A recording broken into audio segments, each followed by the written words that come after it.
Ang Surigao Treasure, pamana ng mga ninuno.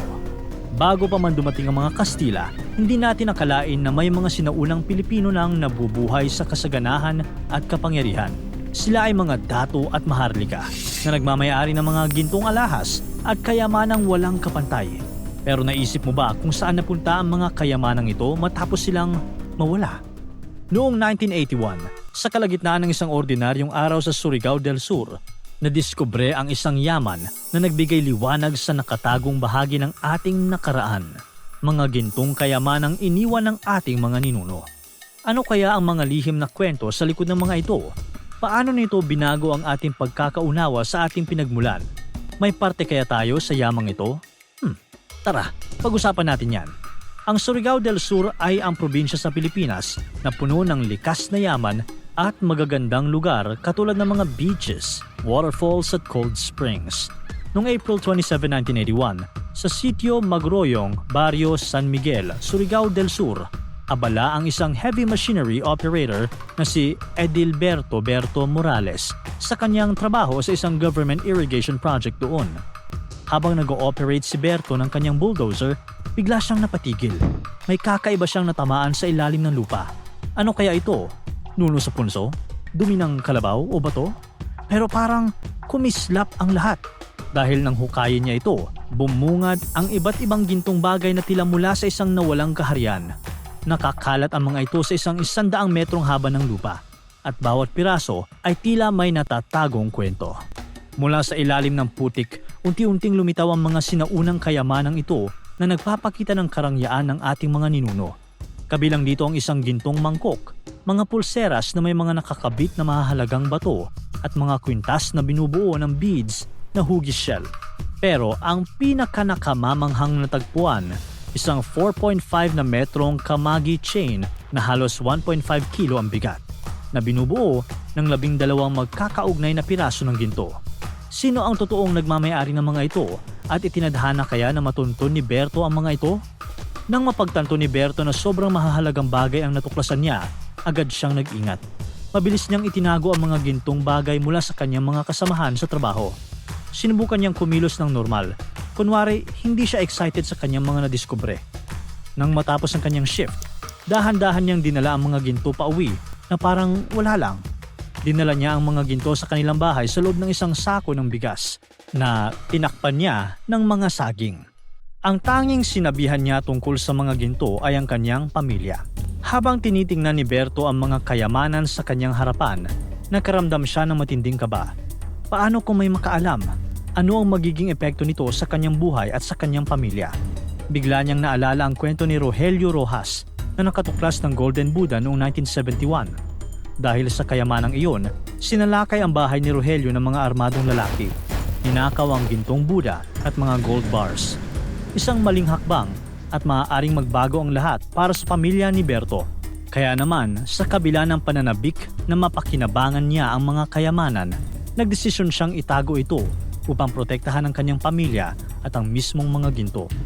Nagdesisyon si Berto na itago ang ilan sa kanyang natuklasan sa kanilang lokal na pari.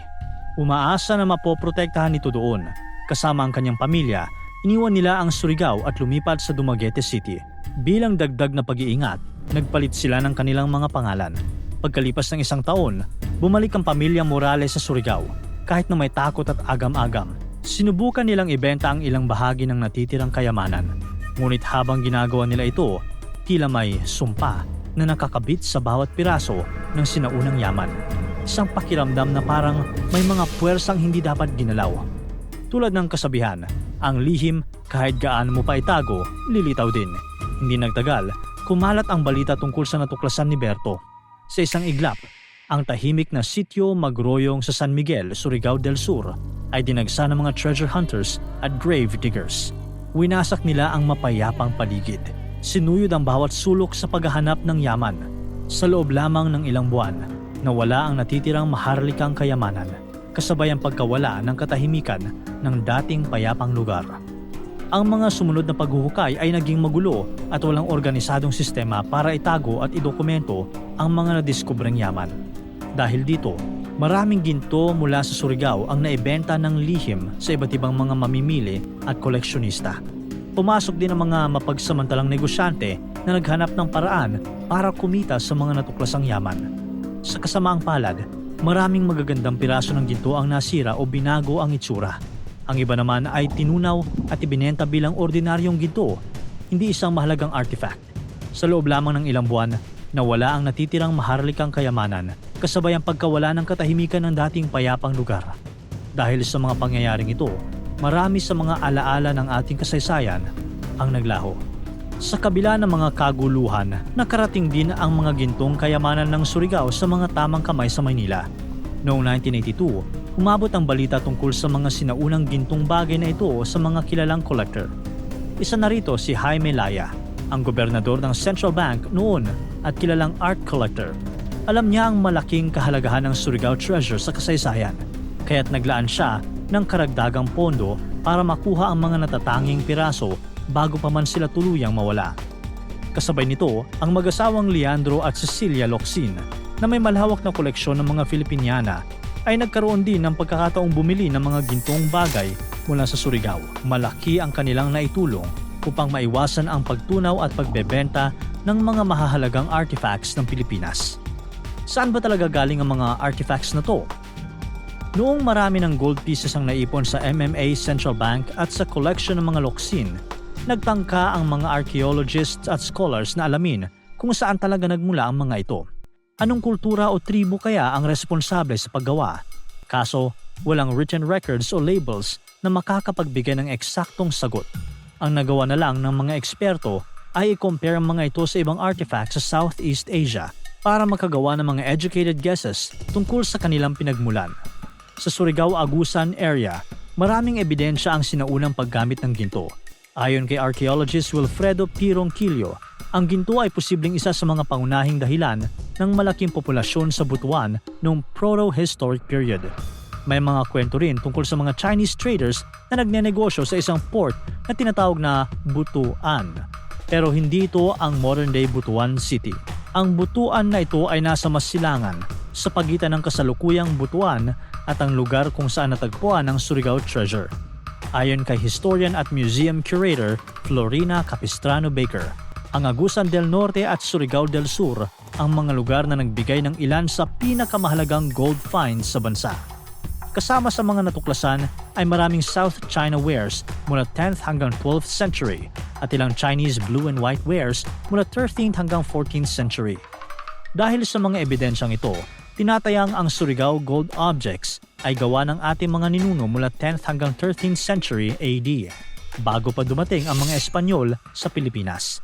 Pinapakita nito ang kahusayan at kayamanan ng ating mga ninuno sa paggawa ng ginto at ang kanilang advanced na kultura at pakikipag-ugnayan sa iba't ibang bahagi ng Southeast Asia. Pero bakit nga ba nakatago ito doon sa Surigao? Libingan ba yun? Ayon sa teorya, dahil walang kalansay na nakita kasama ng mga artifacts, hindi ito isang burial site kundi isang taguan.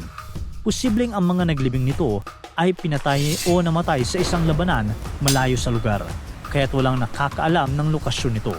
Dinala nila ang lihim ng taguan sa kanilang hukay, kaya naitago ng halos 1,000 taon. Noong early 2000s, nagpasya ang mga tagapagmana ng Locsin na ipakita na ang treasure sa publiko. Nakipag-partner sila sa Ayala Foundation para bilhin at i-display ang 1,059 pre-Hispanic gold pieces sa bagong Ayala Museum na binuksan noong 2008. Noong May 2024, nagsanipuwersa ang Ayala Museum at Bangko Sentral ng Pilipinas para ipakita muli ang Surigao treasure. Sa exhibit na pinamagatang Reuniting the Surigao Treasure, makikita ng publiko ang 38 na piling piraso mula sa koleksyon ng BSP, kasama ang mahigit 100 gintong artifacts na permanenteng nakadisplay sa Ayala Museum. Magiging bukas ang exhibit hanggang 2027, kaya may sapat na panahon para sa mga mananaliksik at interesadong bisita na pag-aralan at pahalagahan ang mga natatanging kayamanang ito. At kung ang Surigao treasure ay sinasabing kayamanan ng bansa, may parte kaya tayo rito? Siyempre, kaso hindi mo nga lang mahahawakan o mapapakinabangan kung pera ang pag-uusapan. Pero ang masulyapan nito at makita ang bahagi ng ating malalim na kasaysayan ay isang one-of-a-kind experience. Sa kwento ni Berto, natutunan natin na ang pagkakatuklas ng ginto, bagamat swerte, ay may kasamang responsibilidad. Kaya't kung makakakita ka ng artifacts, mahalaga na agad itong i-report sa National Museum. Ayon sa batas, tungkulin ng mga lokal na opisyal tulad ng mga mayor at barangay chairman na i-report sa National Museum ang anumang archaeological discovery. Sila ang may otoridad na magprotekta at mag-preserve ng mga natuklasang site mula sa illegal na pagkuha o pagkasira. Kung ikaw naman ang nakadiskubre, may incentives para sa iyo. Ang National Museum ay nagbibigay ng rewards para sa pag-report ng mga archaeological, cultural at historical sites na may malaking halaga kapag ito ay na-verify. Ang Surigao Treasure ay hindi lamang koleksyon ng mga gintong bagay. Ito ay isang buhay na patunay ng ating pambansang kasaysayan. Nagpapaalala sa malalim at mayamang kultura ng Pilipinas bago pa man dumating ang mga mananakop. Habang patuloy na pinag-aaralan at ipinapakita sa publiko, magsisilbi itong inspirasyon at paalala na ang ating nakaraan ay kasing kinang ng ginto. Para tuloy-tuloy ang saya at kwentuhan, huwag kalimutan mag-subscribe sa Bubbly YouTube channel at pindutin ang notification bell.